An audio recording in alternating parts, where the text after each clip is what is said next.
লইয়া সব আসো।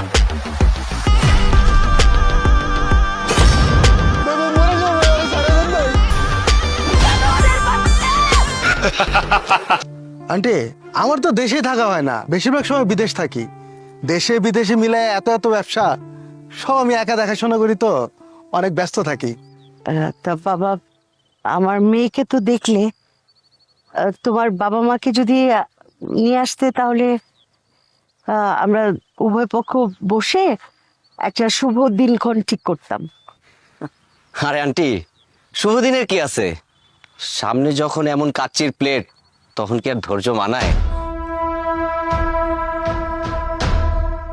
দোস্ত, মালটা কিন্তু একের। রাখ না, পরে আলাপ পার। আরে পরে মানে? পরের কি আছে, যাওয়ার এখনই। আচ্ছা আন্টি, আপনার নাকি একটা ছেলে আছে, মাসুদ না কি যেন নাম? তার তো দেখতেছি না, সে কোথায়?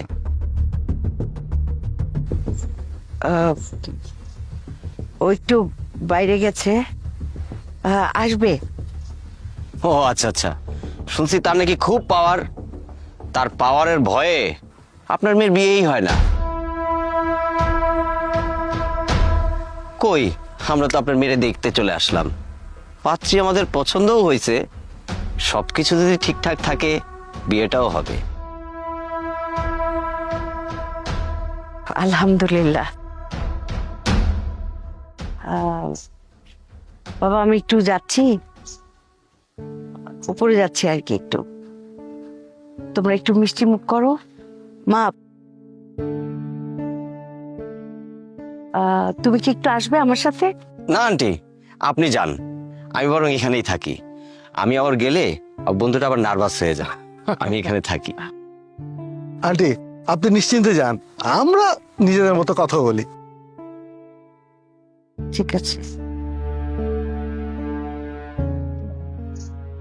আমি আসছি একটু। আন্টি আপনি নিশ্চিন্তে যান, আমরা আসছি।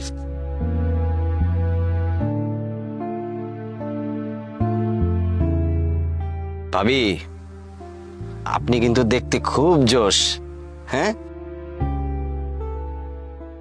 আপনাদের বিয়ের পরে বাসর ঘরে কিন্তু আমিও থাকবো, প্রক্সি হিসাবে।